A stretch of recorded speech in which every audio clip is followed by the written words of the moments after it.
Kisumu to Perth, it's K2P. Hi guys, welcome to the K2P podcast, Kisumu to Perth. My name is Tracy. And I'm Michael. And today we're going to have conversations about relationship and our family life, just how the dynamics of an interracial relationship is. That was like a tongue tie for me. So It's fine. Yeah, so I have the questions and I'm going to ask maybe 5 to 10, depending on how in depth we go with each question. Say how it goes. Yeah. So the icebreaker, Tracy, that's a question for me. How did you adjust to life in Australia after growing up in Kenya? When I first came to Australia, it was quite a big difference to what I knew growing up in Kenya, and everything was new for me. The transport system, uni, communication, because I spoke with an accent, which I still do up to date. So every time I was trying to communicate to people in Australia, mostly the white people, I don't know what to say, the white Australians, not the Aboriginal Australians, but also them, they didn't really understand what I was talking about. Most white Australians, because Australia is more of like a multicultural country, so there's Asians, there's Africans, there's Aboriginals, there's all people from all walks of life, but mainly people like Michael. When I tried to communicate and speak with an accent, I used to get, pardon me, excuse me, repeat, can you please, what did you say, like constantly. So I had to pretty much learn how to word some things. Like I would give a rough example of when I first came here, the city I live in is called Perth. So I had to learn to say it as Perth, but personally when I had to read it, I would read it as Path. So yeah, so when I first came, and I think I got the train from, I got here and my auntie was here before me, so she's been living here for quite some time. So I was staying at her place, and I think this time I went to uni for my orientation. It was my first week here and I went for my orientation, and after uni I had to go home. So my cousin, who were living together at my auntie's house, gave me every like step-by-step detail of how to get from uni back to the house. But of course that didn't go as planned because I was new. I tried as hard as I could to remember the steps, but I missed one step that made me lose everything, like all the steps that he told me. Because remember, I also came with a phone that I bought from Kenya, and for some reason the Google Maps was corrupt, or maybe I didn't know how to use it, I don't know. So because in Kenya I never really had to depend on Google Maps. Most of the time we knew the directions to where we're going, or you'd ask and you knew where to go. So I had to use Google Maps coming here. Let me finish my story about the transport at uni.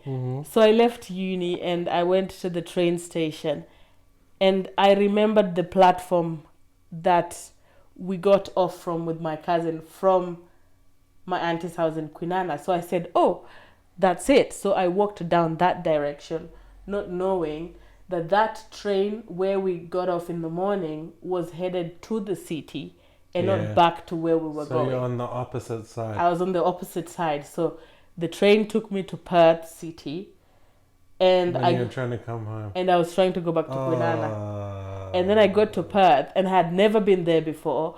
And you can imagine the chaos because it's underground and everybody is walking because it was rush hour around 4 or 5 p.m.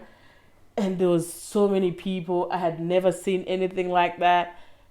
People were just, I tried to walk following everybody to see where I was going, but then I ended up in the city and I was like, this is not where I'm going.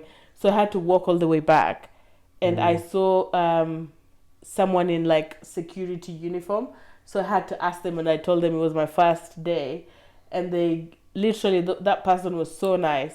He walked me to the other side. Instead of giving me the direction, he walked me to the other side, stood there with me until the train came, because sometimes the train would stop at Coburn Central, which is like 2 stops before where I was stopping. So he had to make sure that I was getting the train that was going up all until the way to your stop. all the way to my stop. So he helped me in that way. But then when I got to my stop, because of all the confusion, I didn't know where to stop. I remember the station was Kwinana Station, but then anything from there, I had no idea. So I got off from Kwinana Station. I didn't know my auntie's address. I didn't know anybody's phone number. I didn't even have a SIM card myself, so I could not ring anyone. You were unprepared for that journey. Extremely unprepared. So I just said, you know what, I'm already lost. I don't know what I'm doing. I tried to ask for direction. Nobody can help me because I have no address. I have no phone number. So I just look like an idiot hanging out in the train station. And I decided, you know what, even though I didn't take the bus this morning, we walked from my auntie's house to the train station. So I decided, let me just take the bus and see where it takes me. I don't know why I made that decision, but I did. So then I took the bus, and immediately the bus took off from the train station. I saw my auntie's house from the bus. So I just pressed the stop button, and luckily it stopped just not far from to the next bus stop, which I got off and I walked back home. And it was pretty much like almost 7 to 8 p.m. From 4 p.m. So that was... Were they worried about you? They were very worried about me. And it was so scary because when I got there, I didn't even know. Like, it was a miracle that I did get home, because it would have ended up not so good. But thinking about it, I would have emailed her or something. I didn't know her email.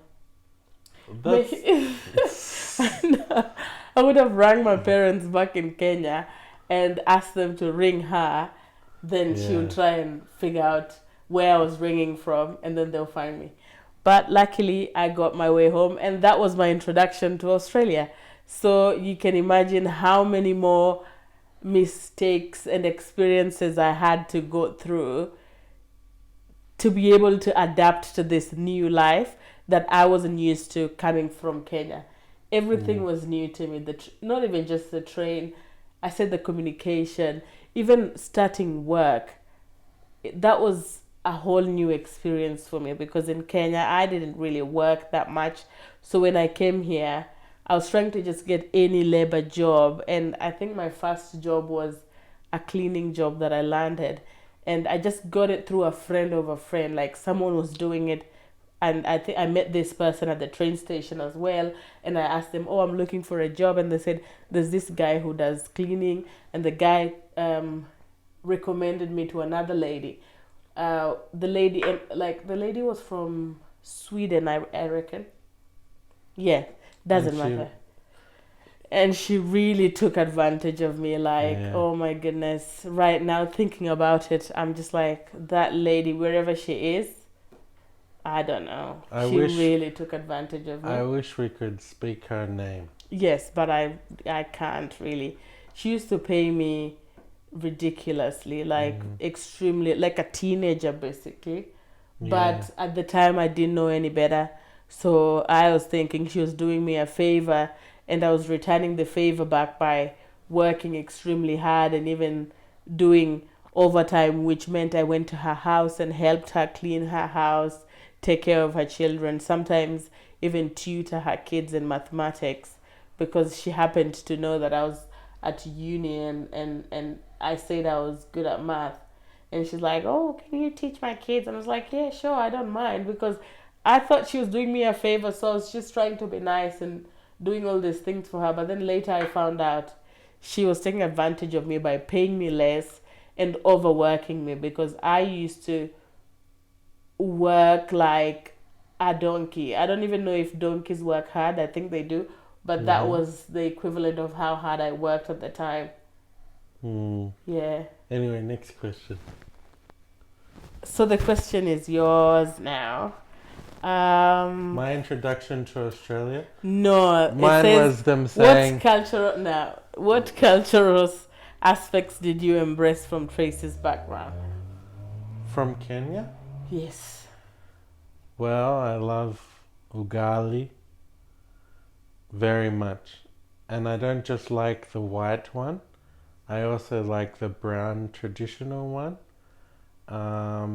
So we tend to eat that quite a bit at home here in Australia. Cultural things. I think a bit more spiritually about things. Kenya is very like that, and before I never had that side to me because my upbringing was in a strict sort of spiritual religious way, so I sort of drifted away from that. But Tracy has helped me think about things in that way. And I'd say that is cultural because Kenyan is a Christian country. Um, the music of Kenya, I love Kenyan music. I'm a musician myself and quite well educated in music, and that was actually my career path at one stage. So I really, really love Kenyan music, and I think the Kenyan culture is very musical compared to my culture, which in Australia it's quite sporty. And what else? Oh, I love to speak Swahili with Tracy. Yeah. I love it, like, and too much. And people in Kenya probably think it's so cringy. No, they don't. Some people do. Some people. I see. Maybe just myself because I'm your wife, and when you speak it to other people and it's like broken, I still appreciate your efforts. And the thing is, if I don't practice, yes, I'll never be able to speak it fluently. yes. And so I'm aware of that, and I just gotta be cringy. I'm sorry. Yeah, but it's good. I think Sijali. it's adorable. How do you navigate cultural differences in raising your biracial daughters? Have you incorporated traditions from both Kenya and Australian cultures into your family life? Well, as far as Australian culture, I think that with our children, it's more open and relaxed sort of way of raising them. It's not so traditional and strict like Kenya.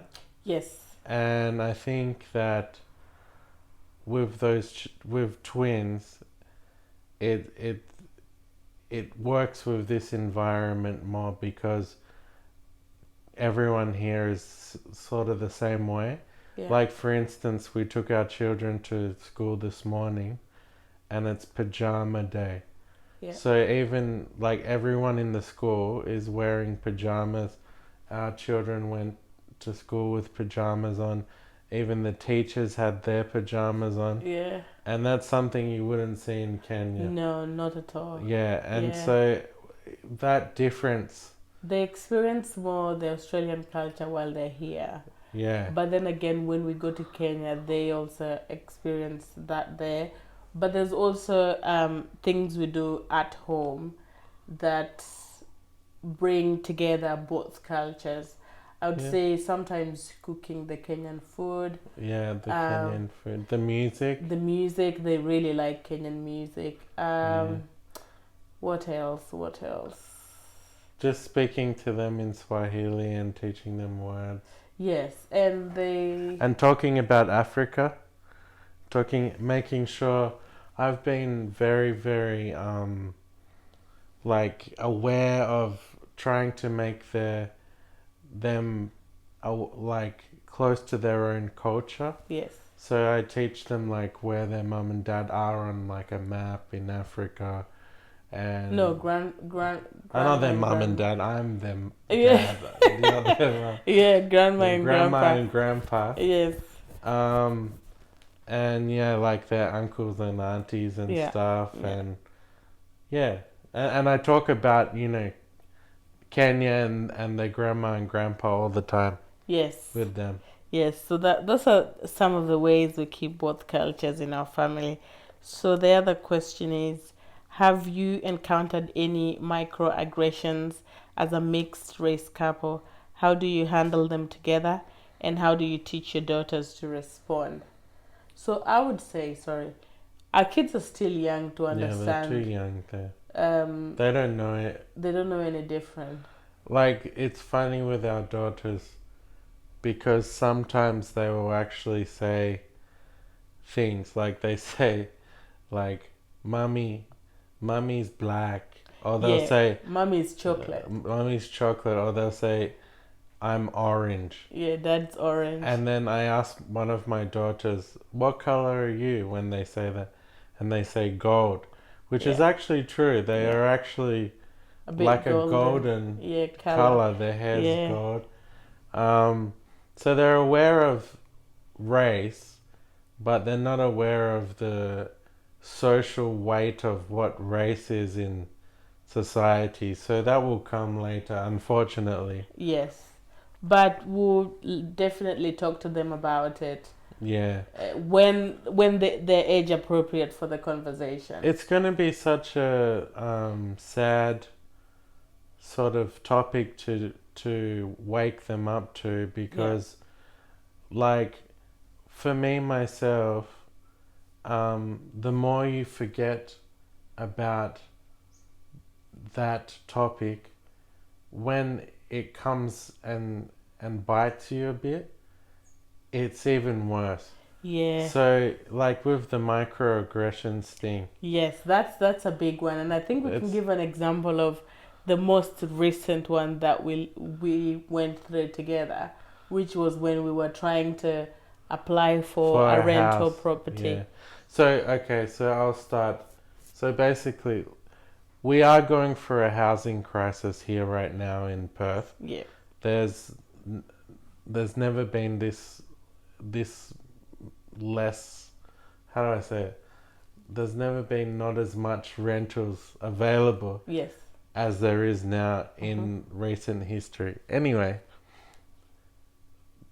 one thing is though, I've never, before I met Tracy, had a problem where I get to the stage of like submitting ID, like photo ID verification, and then getting rejected at that same point every single time. Yes. And so when we were applying for these houses, like it sounded all promising. These agents were like, yeah, sure, like come view the house. Yeah, most houses they actually responded with, you have been successful in the application, just send in your details, 'Cause we and sent- you can grab the key whenever you're ready. Yeah, we sent the pay slips, the proof of employment. Yes. Everything is all good. Yes. And then it's just at the last moment when we send our ID, Yes. then for some reason we don't hear back. And this has happened about 4 times in a row. And then we literally finally get a hold of these real estate agent people. And they're like, oh, sorry, the homeowner's gone with another family.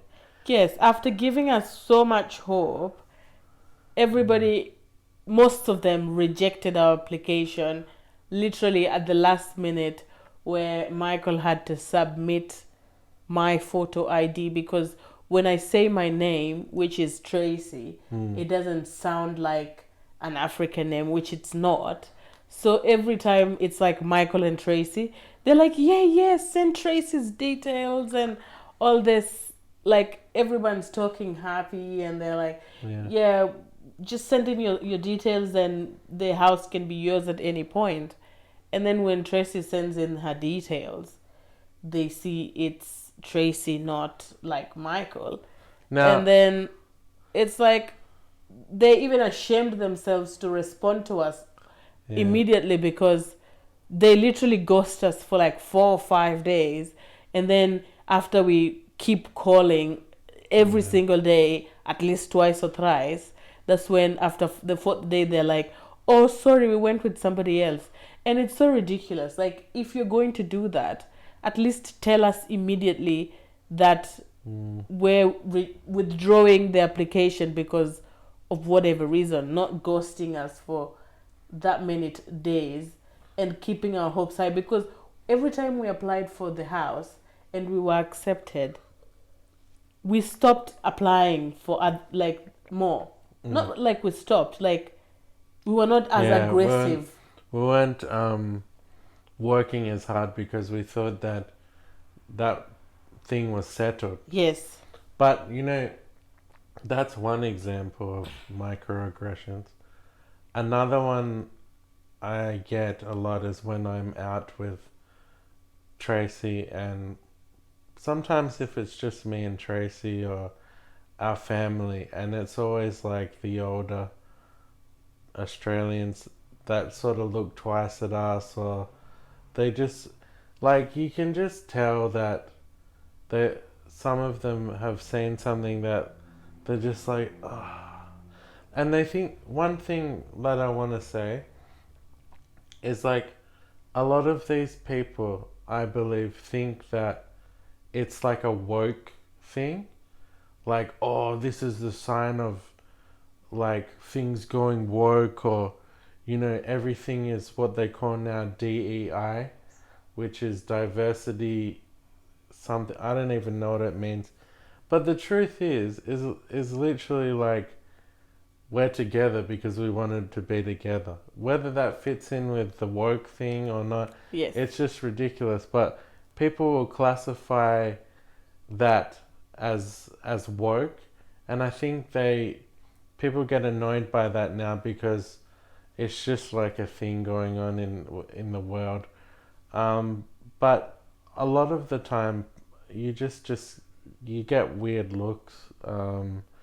But it doesn't annoy me. Sometimes I just like put on a fake smile. Like this old man at the shop, he was just staring at me, and I was just like this, like like staring back at him, and then it got too awkward for him, so he had to look away. So I play little games like that. Yeah. We were in the shopping center, and there was this kid. Like, he wasn't a kid, he was like a teenager, like an old... 17, 18. Yeah, like 17, 18. And I was just talking to my children, and I noticed this kid just standing there, like with this weird face, like looking like in a negative way. And that day, my patience was... I don't know what happened, because I'm very calm, but I wasn't having it that day, and I just said... Like, I just turned around and had like a big man voice, and I went, "What are you looking at?" And this kid looked like, I don't know, a lion roared at him, because he just closed his mouth and then went and took off, like, away from me. And I realized that I was pretty scary when I did that. But sometimes when you have like one of those days and then that adds on to it, it's just so frustrating. And one thing I've realized about all this is that this is what Africans and black people have to go through on a daily basis. And I have a window into that now. And I've always liked to pretend that it doesn't exist. And it's just like, it's actually just, it's a white people thing, I think. We don't like to think that there's any difference between us. Because if you don't believe in treating someone differently, you feel like, that's not how it is. There's laws against it, there's this and that.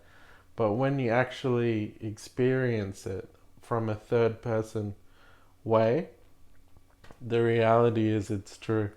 Yeah, even personally, true. Before I met you, or even before we had the kids, I experienced racism several times. I still do. I work in healthcare. You get that a lot. Go back to where you came from, monkey, whatever they say. Sometimes when it's like repeated to you over like a period of time, it can get to you like once, but for the most part, it's something you expect in healthcare. So you just brush it off, and it's the ones that the one that hurts the most is when someone does it like and then they try to pretend as if they're not. Yeah. That's the worst one. Yeah. Yeah. Like someone telling me to go back to where I come from. Mm. Like what? Who are you? Did you bring me here? I don't care. You can say whatever you want. That's your opinion. But then when you're doing actions and being shitty and thinking that you're just being normal, it's so cunning. Yeah, the thing with Australia as well is because there's so many laws that prevent direct racism from happening. Yes. There's like a surface, no, not so, like a subtle racism Yes. that you will get. Like, for instance, Tracy said, like, someone wouldn't sit next to her on the bus or the train or something. Never. Nobody would sit next to me. When I catch the train, if I sit on the chair, that's mine the whole way. No one's even. And you know what? I actually embrace that. I'm just like, I don't care. I don't even want them to sit next to me because if they don't want to. When I first came here, I really, really got affected by that because it was so awkward. Every time I got on the train, I sat on the chair, and because I knew the train was full, especially in the morning, I would literally scoop myself over and leave the next chair just for somebody else to sit.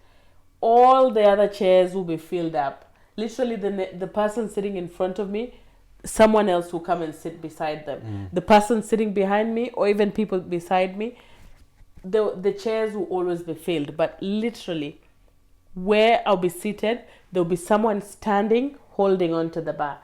And I'm just like, what's so hard? So you'd rather struggle holding onto the bar for literally 40 minutes to work because you don't want to sit next to me. I find that so ridiculous. And you know what? Standing on the bar, you have to move for people at every stop. Yeah. Imagine how inconveniencing that would be for yourself just because you don't want to sit next to me. I think the sad part about it as well is like our children, they love everybody. Yes. And they have no idea in their head that that sort of thing exists. And the heartbreaking thing as a father that I know that is going to come up maybe one day, or possibly, is that they'll be confused at first by why someone isn't as nice to them from another race, and then it will sink into them, or they'll talk about it together, and then they'll be hurt by it, and that kills me as a dad. And you know, when I was in Kenya this year, one of Tracy's family said they were saying, like, talking about using the N-word, and they said, do I say the N-word? And I said, no, I don't say that word.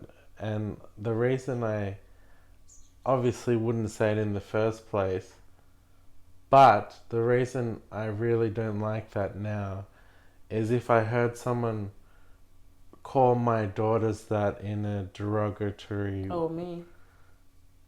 Oh, well, of course you. Yes, not just your daughter. Not just daughter. No, but in it, I mean more like, you know, when you're a parent, like for me and you, like something will bounce off us. Yes. You know, like, yes, if someone calls you that, I would probably attack them. Of course. But, you know, when all said and done, and we talk about it together and everything, we're still strong. Yes. But if someone does that to my daughters and they're young, it would just, and they understood, that would be just absolutely enraging for me. Yes. So that's why, anyway, that I don't like that word particularly. Yes. So one question that we can go through very quickly. Mm-hmm. How do you approach conversations about race and cultural differences within a relationship? How do we approach this? Oh, it's pretty funny. Like, it's in our relationship, it's always been a funny thing, I think. Yeah. Like we don't it's a serious matter for other people, but then at the end of the day, I don't see Michael as white Michael at home or anywhere. Like, Michael's Mike. Michael to I'm me. white Mike. Yeah, I don't see you as white and me as black, but then that's what it is. So Yeah. for us, it's never really been an issue of black versus white or this or that. It's just we love each other and we're together. But I think it's the funny thing is, like, well, the reason why it's humorous at home is because we're already together. Yes. So if you said, "Oh, you white man" or something like you said before, Yeah.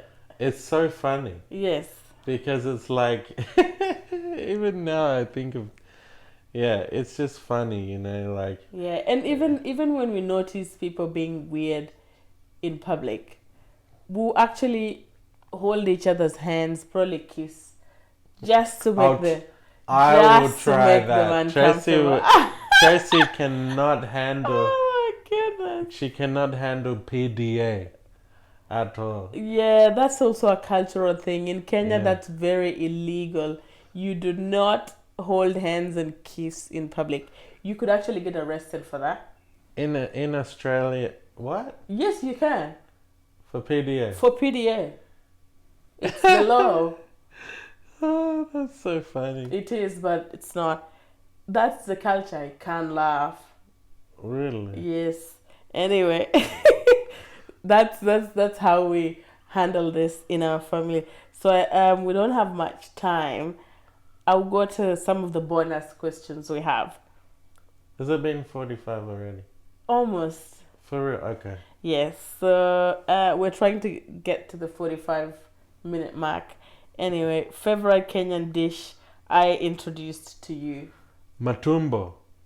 Now let me explain what matumbo is.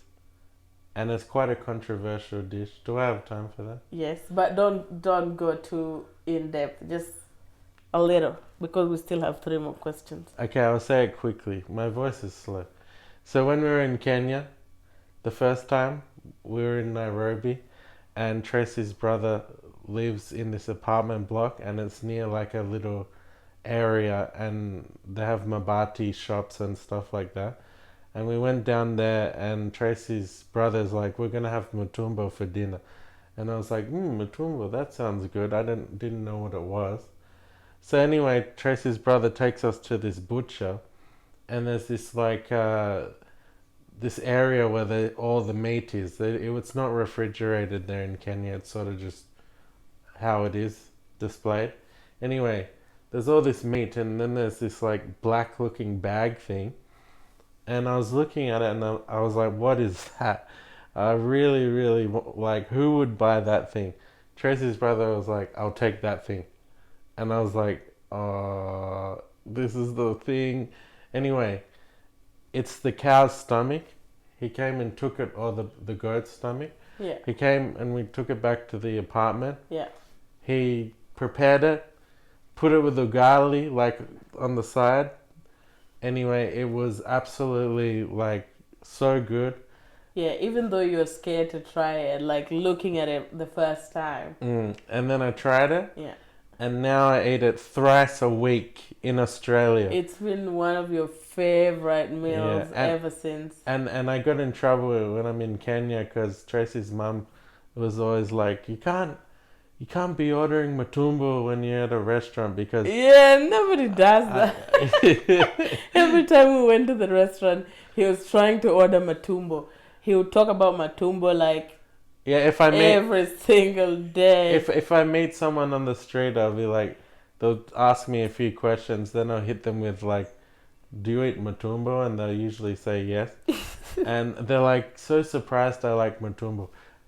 Another one I really like is omena, which is little tiny fish that Yeah. are from the lake in Kisumu. Yeah, like Victoria. And they're sun dried and they're mixed with like it's like kachumbari or something, Yeah, like a yeah. tomatoey thing.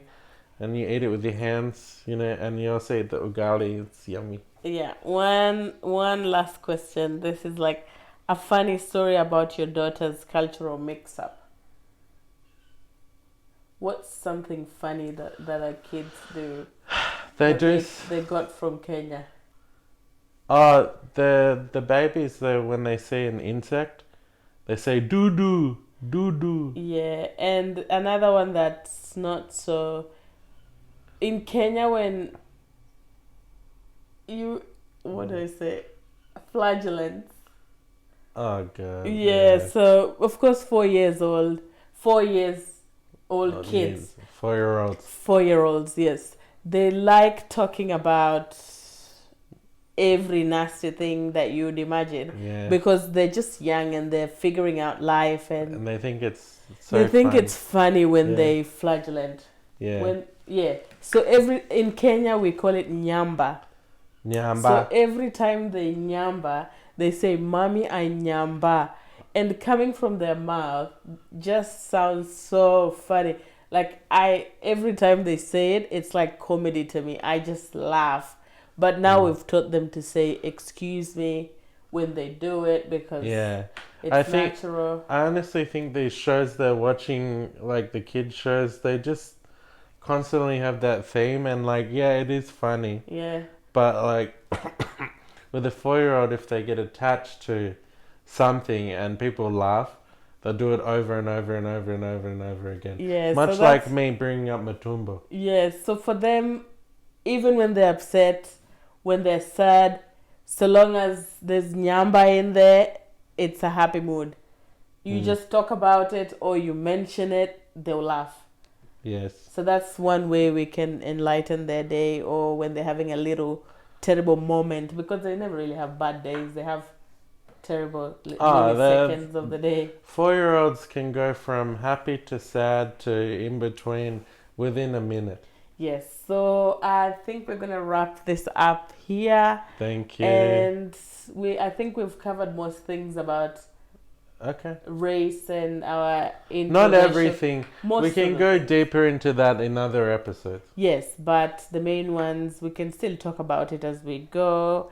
And yeah, I think we've come to an end, and thank you so much for watching. Like, comment, subscribe, hit the notification bell for updates. Yeah. And also if you're going to get a tattoo, get K2P. Yeah, Kisumu to Perth. Thank you so much for being here. We really appreciate you watching to the end. Peace. If you've watched to the end, leave a smiley face emoji on the comment section, just so we know. Can you leave emojis down there? Yeah. Okay. Just so we know you watched it to the end. Thank you so much. Until next time. K2P. Bye-bye. Bye. K2P. Thank you. Kisumu to Perth, it's